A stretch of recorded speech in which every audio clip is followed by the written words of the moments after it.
The mystery begins with the Clue Club gathered in their usual hangout, just burgers and fries. Over burgers, they discuss the recent rumours about Pineview High School. Night workers, especially the janitorial staff, have reported seeing a ghostly figure roaming the halls, causing lights to flicker and lockers to slam shut. Sophie, always eager for a good mystery, says, "There's got to be a logical explanation. Ghosts don't just wander around high schools." Max, with a smirk, replies, "Maybe it's a former student who flunked their exams and is back for revenge?" Chloe, looking thoughtful, adds, "Or perhaps it's someone with unfinished business. Schools hold so many memories." Dylan, ever the leader, suggests, "There's only one way to find out. We're going to Pineview High tonight." As the Clue Club's van, aptly named the Clue Club, pulled up to Pineview High, the headlights illuminated an older janitor standing by the entrance, a mop in one hand and a scowl on his face. His name tag read, Joe Wilson. Joe grumbled, "What are you kids doing here? School's closed. Go home and mind your own business." Dylan, stepping out of the van with a confident grin, replied, "We're here on official Clue Club business, Mr. Wilson. Heard there's a ghost roaming these halls, and we're here to investigate." Joe's eyes narrowed. That's just a bunch of hogwash, stories made up by the younger staff to get out of their night shifts. Sophie, ever the diplomat, interjected, "We mean no disrespect, sir. We just want to get to the bottom of this mystery." Joe sighed, his gruff exterior softening a bit. "I've been working here for decades, even studied here as a young lad. There's no ghost, just memories." Chloe, sensing an opportunity, asked, "Did you know William Thompson, the student who disappeared?" Joe's face turned somber. "Billy? Yes, I knew him. We were classmates. He was a good kid. It was a tragedy what happened to him." Max, trying to lighten the mood, quipped, "Well, if there's a ghost, maybe he's just here for some late-night studying. I know I've had a few math tests that haunted me." Joe chuckled. "You kids remind me of my younger days. Always curious, always looking for adventure. Just be careful." Dylan, with a wink, replied, "Don't worry, Mr. Wilson. We've got it covered. And if we run into any ghosts, we'll tell them you said hi." He paused, then added with a smirk, "Or should we ask if they remember the young and mischievous Joe Wilson from their school days?" Joe laughed, shaking his head. "Just stay out of trouble. And if you find that ghost, tell him to stop making such a mess. I'm getting too old for all this extra cleaning." With a nod of understanding and a shared sense of purpose, the Clue Club ventured into Pineview High, ready to uncover the truth behind the phantom tales. As night falls, the Clue Club, equipped with flashlights and Buddy in tow, enters the school. The hallways, usually bustling with students, are eerily silent. The only sound is the distant hum of the air conditioning. The beam from Dylan's flashlight danced across the lockers, casting long, distorted shadows on the walls. The school, which was always so full of life during the day, felt like an entirely different place at night. Max, trying to break the tension, whispered, "You know, I always thought the school was haunted by the ghost of unfinished homework." He chuckled softly, but the sound seemed to echo eerily in the silence. Buddy, sensing the change in atmosphere, stayed close to Chloe, his ears perked up and alert. As they passed the trophy case, Sophie remarked, "Look at all these old trophies. Seems like Pineview has always been a champion at collecting dust." She blew a layer off a particularly old-looking trophy, causing Max to sneeze dramatically. "Thanks, Sophie," he said with mock annoyance. "I always wanted to know what the 1970s smelled like." The group continued, their footsteps muffled by the carpeted floors. As they approached the science wing, Chloe suddenly halted, her eyes wide. "Did anyone else feel that?" she whispered, her breath visible in the flashlight's beam. Dylan, raising an eyebrow, replied, "Feel what? The suspense? Because it's definitely building." Chloe, pointing to a nearby window, said, "No, that cold breeze. It's coming from over there, but the window's shut tight." Sophie, always the detective, knelt down to examine a trail of wet footprints leading away from the window. "This is odd," she mused. "It's been sunny all week.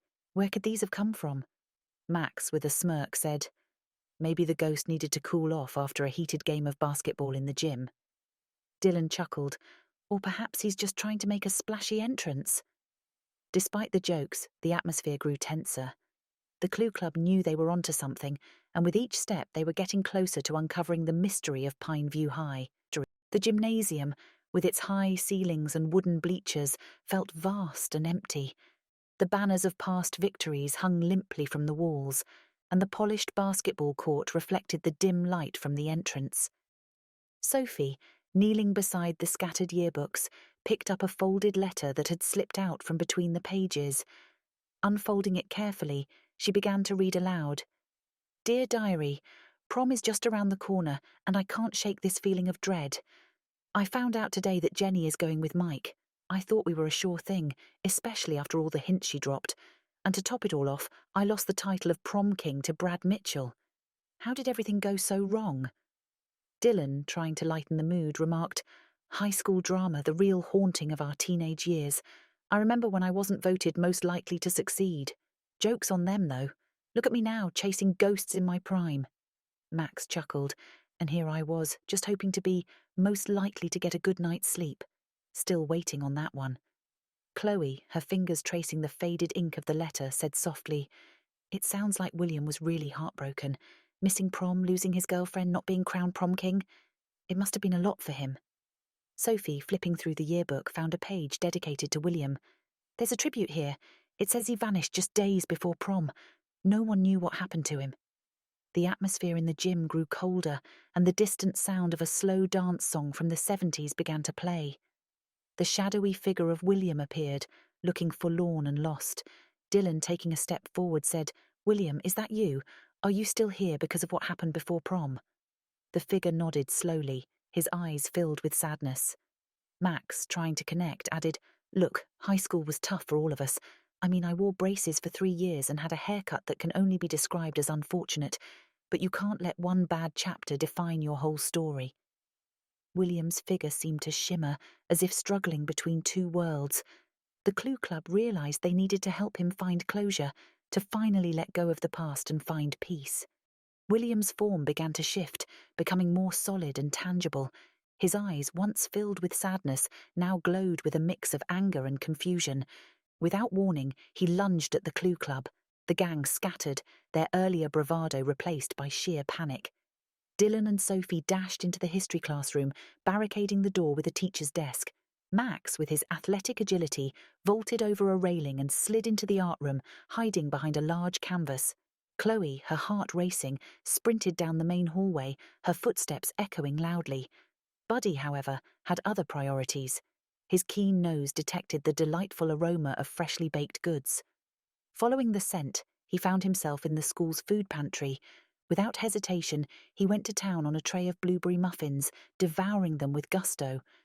Back in the chaos of the chase, Dylan, peeking out from the classroom, shouted to Max across the hall, "This is like a game of tag, but with higher stakes." Max, peeking out from behind the canvas, replied, "And here I thought gym class was the scariest part of school." As William's ghostly form pursued Chloe, she ducked into the music room, narrowly avoiding a collision with a drum set. The noise startled William, causing him to pause momentarily. Seizing the opportunity, Chloe yelled, "Buddy, here boy!" Buddy, hearing Chloe's call, and with his muffin mission accomplished, bounded down the hallway, his tail wagging. As he passed William, he barked playfully, causing the ghost to become even more disoriented. Dylan, catching on to Chloe's plan, shouted, "To the gym! Everyone, regroup!" The Clue Club, with William in pursuit, raced back to the gymnasium. As they entered, they formed a united front, standing together in determination. Sophie, her voice firm, called out, "William, stop! We're not here to hurt you. We're trying to help." Max, catching his breath, added, "Yeah, and if you're looking for Buddy, he's probably got muffin crumbs all over his face. You can't trust a dog around baked goods." Buddy, looking slightly guilty but satisfied, barked in agreement. William's form once again began to waver, the anger in his eyes replaced by confusion and sadness. The Clue Club knew they had to find a way to communicate with him, to help him find the peace he so desperately sought. So, as the Clue Club stood their ground, William's form began to fade, like mist dissipating in the morning sun. Before completely vanishing, he cast one last longing glance towards the gym's entrance. Sophie, her detective instincts kicking in, said, "I think he's looking for closure. Maybe if we could find Jenny and bring her here, she could help him move on." Dylan nodded in agreement. "It's worth a shot, but where do we even start looking for her?" Max, rubbing his chin thoughtfully, remarked, "Well, if I were Jenny, I'd probably be at Just Burgers and Fries. I mean, who can resist those fries?" He winked, earning a playful shove from Chloe. Chloe, smiling, added, "Or maybe she's at the town's library. We could check out the yearbooks and see if there's any mention of her after graduation." Buddy, now sprawled on the gym floor, let out a contented sigh, his belly round from the muffin feast. Max chuckled. "Looks like someone's going to need a diet after this adventure." Sophie, pulling out her phone, began searching for any recent mentions of Jenny in the local news or social media. "Got her! Jenny Thompson, now Jenny Mitchell. She's living in town and runs a local dance studio." Dylan, looking impressed, said, "Leave it to Sophie to find someone in record time. Let's go pay Jenny a visit." As the Clue Club exited the school, Max couldn't resist one last joke. "You know, if William and Jenny were still in school, I bet they'd be voted most likely to haunt a gym." Chloe laughed. "And Buddy would be most likely to eat all the muffins." With a renewed sense of purpose, and Buddy reluctantly in tow, the Clue Club set off to find Jenny, hoping she held the key to solving the mystery of Pineview High.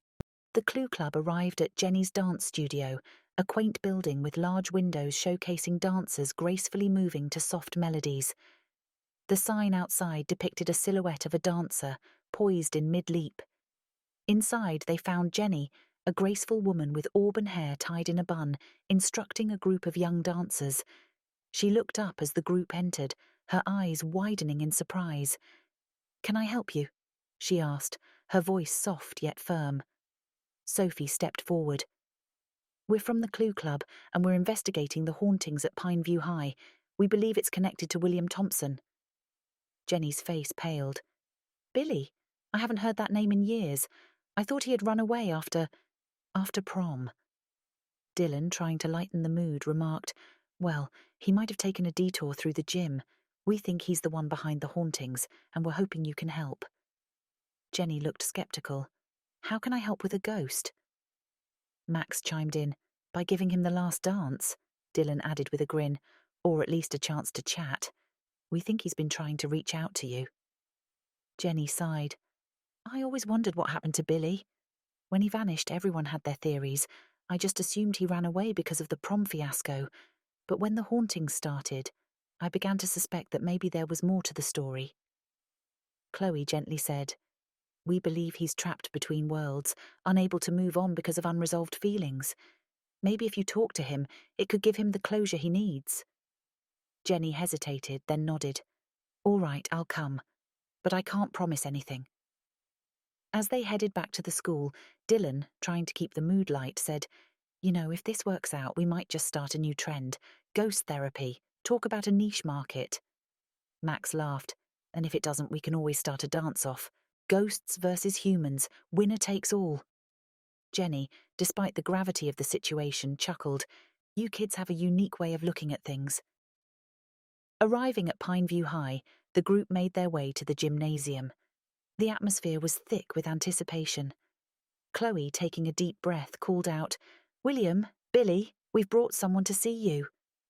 The lights flickered, and the familiar shadowy figure of William began to materialize.